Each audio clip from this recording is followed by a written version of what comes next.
Ito po.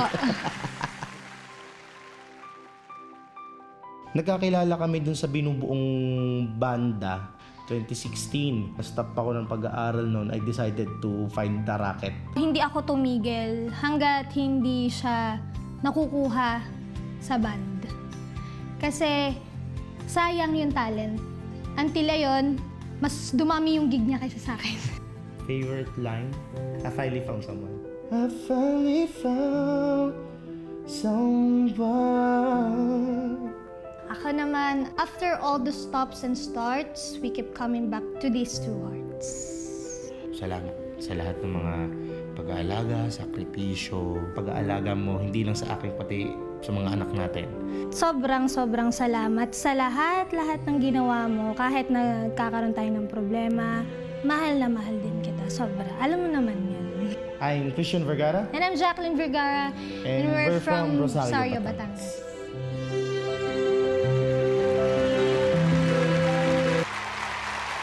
Wow! Kuya Bex, uuwi na ako sa asawa ko, ha? Uwi mo na ako sa asawa ko. Dali, mamaya na. Grabe. Christian and Jacqueline, wow, napakahirap na kanta yan. Isa sa pinaka-mahirap kantahin niya hanggang ngayon. Kasi hanggang ngayon, hindi ko pa rin makaya talagang kantahin. Sobra. Kasi talaga yung hindi pwedeng harmony, kailangan talaga voice. Wow, paano nyo nagagawa yun? Ang tindi. Siguro po sa tagal na rin namin magkasama na kumakanta. Kapana din po yung isa. Kumbaga medyo talagang nakapal. Kapado. Oo, yung pagkanta nila, mas gusto ko silang kilalanin eh. Yes. Mag-heart to heart kaya tayo ngayon. Sige po. Oo, can you share sa amin kung ano yung pinakamatinding challenge bilang married couple? Para kasing hindi sila nag-aaway, pero I'm sure may mga challenges kayong pinagdaanan. Walang perfect naman na relationship. Actually, napakadami po talaga. Napakadami ng struggles when it comes to being in a relationship, especially if you're a married couple po talaga. Yung mga times na nag-aaway kayo, nagkakaroon kayo ng stress sa mga trabaho ninyo, and at the same time, katulad ni Mrs., napapagod din naman siya syempre sa bahay. Yes, yes. Ako naman, umuwi ako, galing ako ng mga gigs ko, napapagod din ako. And then may mga times talaga na talaga nagkakaroon kami ng misunderstanding with each other. Pero ang tanging nagagawa lang namin para ma-fix lahat yun is hanggat maaari, ayusin namin, pag-usapan namin, and within the day, bago kami matulog, kailangan tapos lahat ng issue. Yun ang maganda. Totoo ngayon. Sabi nga niya, bago pa lumubog ang araw, dapat daw talaga ayos na ang... Yes po. Ginagawa niyo ba yun? Yes po. Kasi Araw-araw. hindi ako pumapayag na bago kami matulog, hindi kami okay. Oo, kasi ang hirap nga naman yung matutulog ka, di ba, Win? Oo, pag hindi Matutulog kayo na hindi kayo okay. Yes. Ano ba to? Nakatalikuran ba kayo niyan? O tipong mahirap? Oo. Saka po, ang hirap din ng situation na paggising ninyo. Kumbaga, Bigat. mayroon pa rin kayong, kumbaga, konting alitan with each other. Talagang hindi kayo makagalaw ng ayos kahit nasa isang bahay lang kayo. Sa tuwing may gagawin kayo, ang hirap gumalaw. Yung mga ganun Diba? po. Pag nagkakaayos ba kayo, bigla kayo nagduduet kumanta. Kumakanta ba kayo na hanggang ngayon? Diba? Pag nag-aaway sila, magkakatinginan, biglang kakanta silang Sa'yo! dalawa. Diba? May ganun bang instance sa inyo na magtatawanan na lang kayo? Yes, actually, minsan po. Talaga. Madalas po kami talaga sa bahay. Pagka nakakarinig kami ng mga, yung nagugustuhan namin ng music, especially kapag duet songs. Sige Pinag-aaralan nga, talaga magtinginan nga kayo, tapos biglang maayos na, Yes. nag-away kayo. Ano Tapos, ano yung awitin na unang lalabas sa inyong bibig? Nung nagkaayos na Oo, kayo. nagkaayos. Sige nga, patingin nga. O yan. Jacqueline, ikaw muna. Ano yung, kunyari, medyo, ano na? O, kunyari. Ayan na. Oo. Yes, okay na tayo, ha? Okay lang. Yun yung kanta mo? Kakatayo! Akala ko. Yun yung kanta Oo, mo? sige, tuloy mo. Hindi, baka pasakali pa lang yun. nag-uusap kayo, nagkaayos Pati kayo. ako napaisip din. Nag-uusap tapos kakanta. Oo, sige, Oo, kunyari. yan. Oo. Sige, go. Nag-iisip muna ka. Christian, ikaw daw muna. Napakadami kasi. Christian, ikaw muna. Ikaw na muna. Pag nagkaayos kayo, anong unang kantang naiisip mo?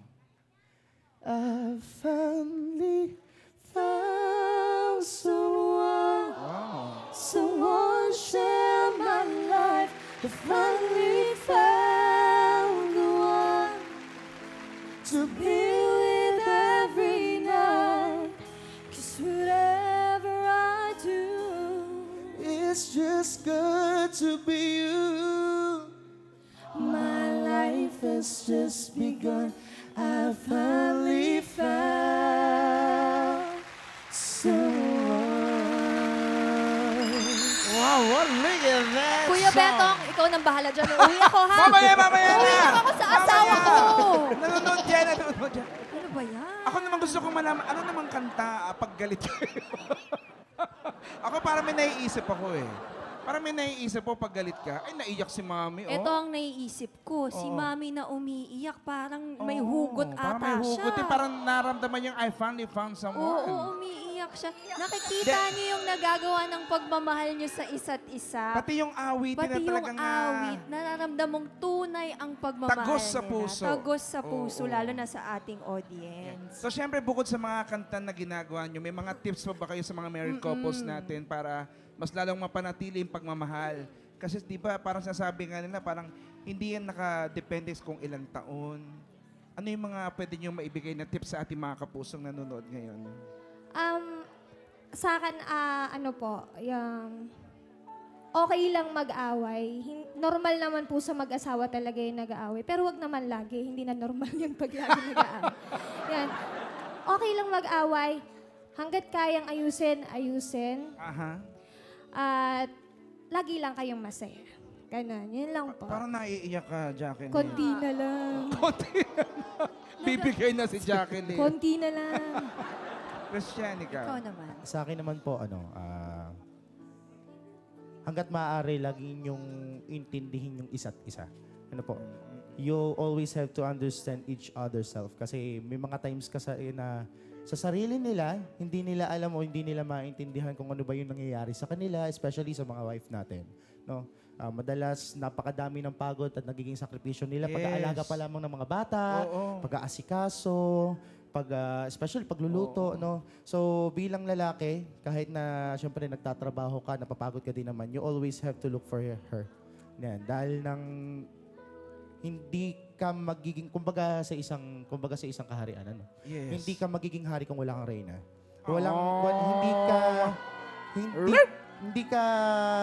Hindi ka tatayong matikas, matatag kung walang sumusuportang reyna sa'yo. Totoo yan.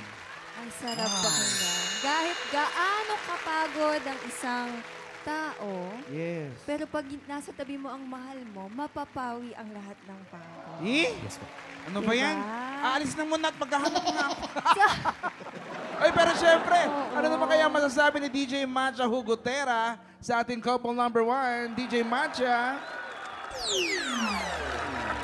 Christian and Jacqueline. Kuya, may scoring ba kayo? Yung mas magandang scoring. Pa-score. Scoring.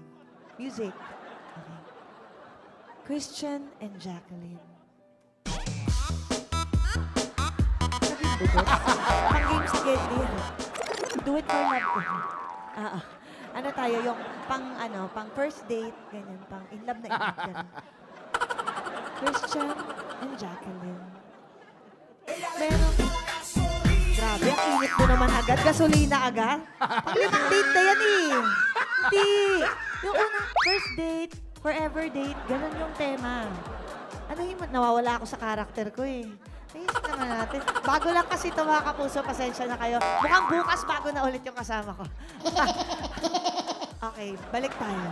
Christian and Jacqueline, dito sa ipinakita nyo sa akin, meron akong isang word na gustong bigyang diin. Relationship. Relay. Karera. Pero ito ang karera na hindi pang isang tao, kundi pang dalawang tao at kailangan sabay kayong mananalo at sabay din kayong matatalo. With that being said, iiwan ko sa inyo ang isang napakagandang rhyming.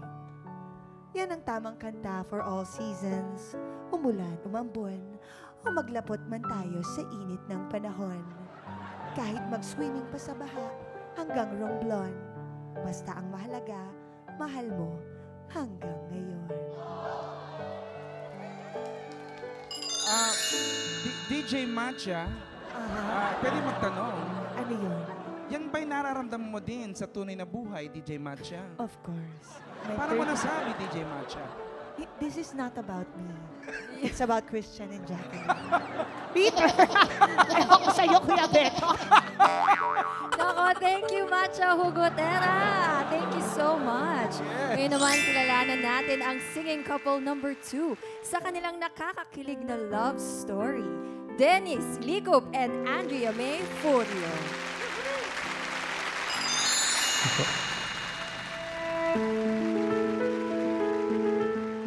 Una kaming nag-usap sa Messenger. Nagsasend siya ng mga VMs, mga voice recording ng mga kanta niya. We became best friends. It took months talaga kasi since pandemic nga, madaming restrictions when it comes to transpo. We live in 2 different provinces and the travel time is almost 6 hours. So naging hobby namin kahit LDR kami is yung pag-upload ng mga cover songs sa YouTube. Isa sa hobbies namin yung music. So kung may line sa song is, when God made you, He must have been thinking about me. Siguro araw-gabi, bibiro ang sumulat ng awitin para sa'yo. I'm Dennis from Pasig City. I'm Andrea from Pilili Rizal.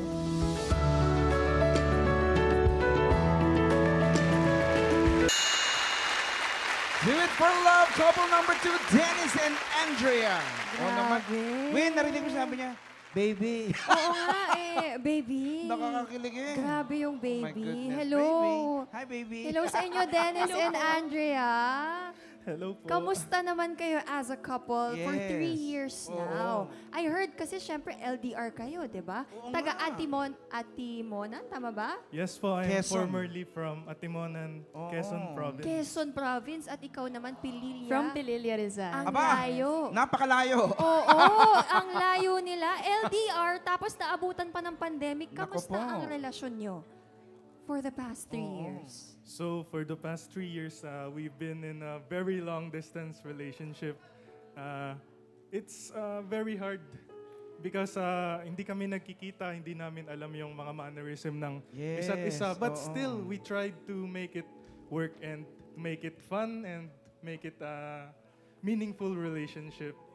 Ibig ba sabihin, kumbaga, everyday ba kayong, syempre nag-uusap online? Opo. Kailangan malakas ang wifi? Yes, Naku, pag hindi pwedeng wala kang Oo. wifi. Opo, mahirap po ang LDR kasi lalo na at the height of the pandemic. Yes. Kasi nung time namin na yun talagang mahigpit sa transportation.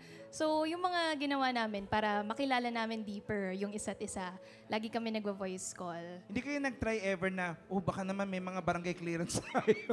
Di ba may mga ganong pass-pass? Di ba kayo Oo. nag-try ever na baka naman pwede tayo magkita? Trinay nyo. Actually po, nung first time namin magkita, kumuha pa siya ng antigen test. Oo, yung mga Opo, kasi ganyan. may Yes, mga ma'am. may matatanda po kasi sa bahay namin. So kailangan talaga Safe naman. safety Oo. first, yes.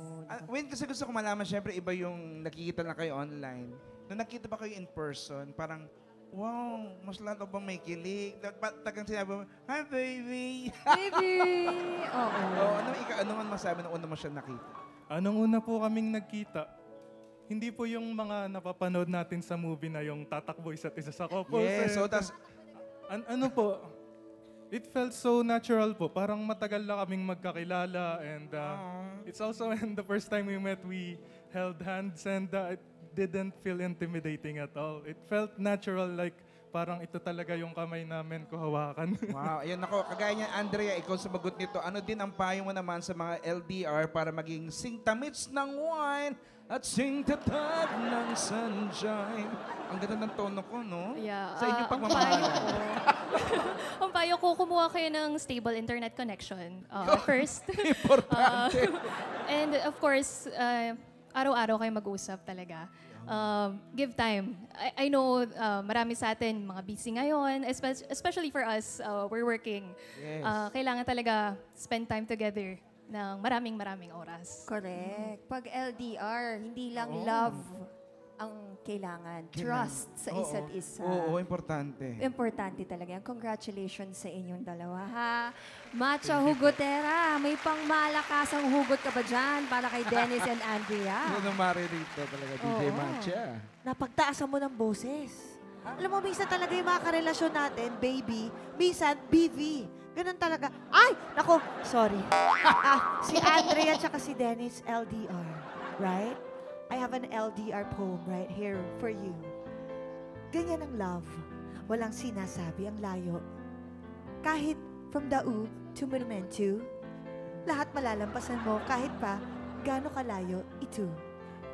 Kahit isa nasa Pluto at yung isa nasa Pampanga, basta si God ang center ng relationship niyo. Do it with love and do it with a prayer. Sure, no fail. Ito.